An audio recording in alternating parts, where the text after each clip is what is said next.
Hello again, my YouTube friends. Welcome again to part 3. We've been talking about a larger spiritual realm and the fact that in the beginning there was only one realm and it was entirely spiritual in nature. Because of Lucifer's pride and resultant hatred of God, he and a third of the angels of heaven, the realm of God, rebelled and were cast to earth. Sin began in heaven before earth was created, or perhaps while the creation of the earth and the heavens of the earth as we know it was taking place. Nonetheless, Lucifer could not have been cast out to an earth that did not yet exist. So his casting down to the earth had to also be before sin existed on the earth. The point is that sin existed before it entered the human experience. It polluted heaven before it polluted earth. Sin is first a universal issue and secondarily an earthly issue. And the effects of sin are not limited to earth.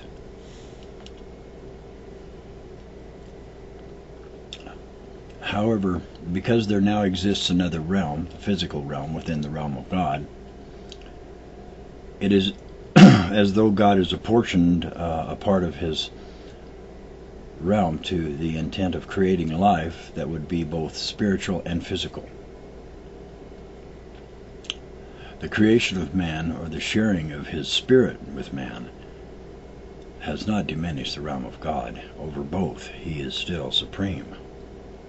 Conversely, the spiritual realm as we know it on planet Earth is engulfed within the larger realm of God, and it exists concurrently with the physical realm on what mankind now calls planet Earth. The spiritual realm of God transcends man, and for the majority of mankind it can only be experienced in relationship to the physical realm. The realm of God is one in which man has an innate and inherent attraction toward God, of which most are not aware. Many deny or reject God's realm, but it exists nonetheless. God's followers themselves are proof that God exists, but of course those who believe that God does not exist also believe that his followers ought not to exist either. However, it is not they, but is it the Spirit that guides them that is at fault. This does not excuse them, because they willfully allow themselves to be guided down the wrong path, the wide path that leads to destruction.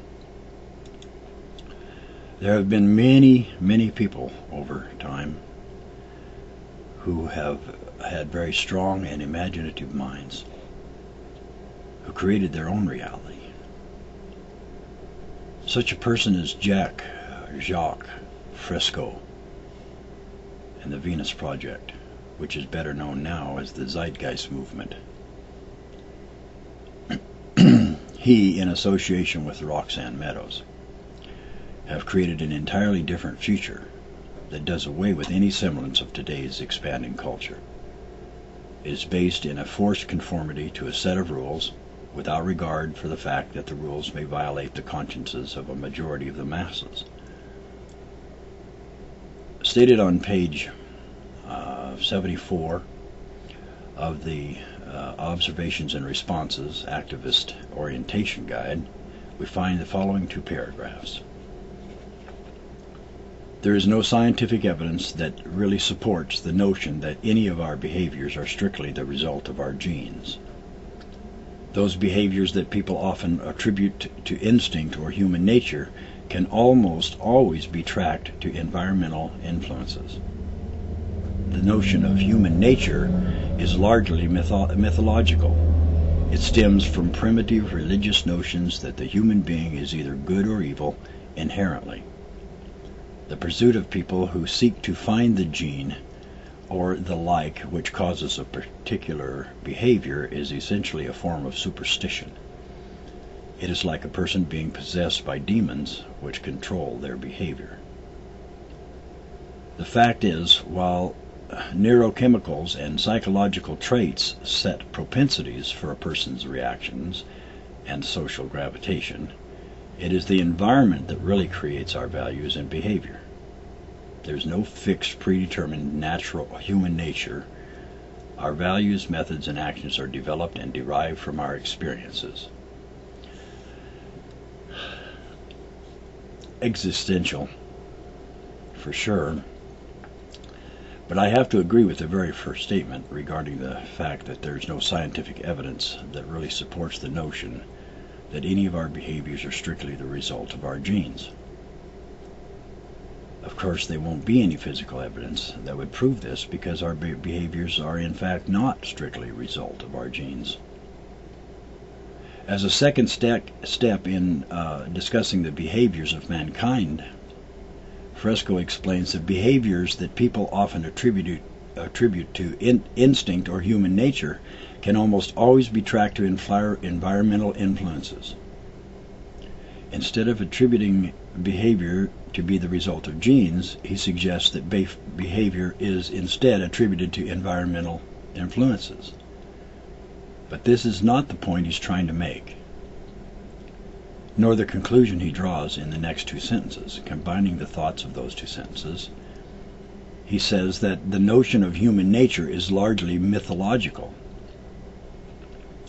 and that this myth stems from primitive religious notions that the human being is inherently either good or evil, which of course from God's perspective and according to Scripture is true. Fresco also says in the next paragraph that there's no predetermined human nature. To a degree, this is correct.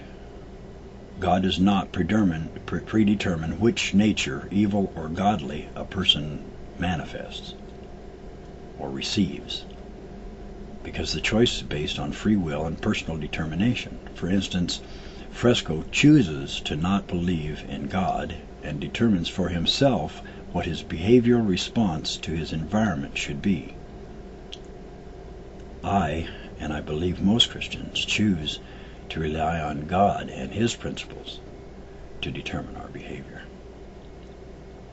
People with a mindset akin to Fresco's imagine what might be and then move physically to actualize their imaginings. The same is true in regard to a person's spiritual reality.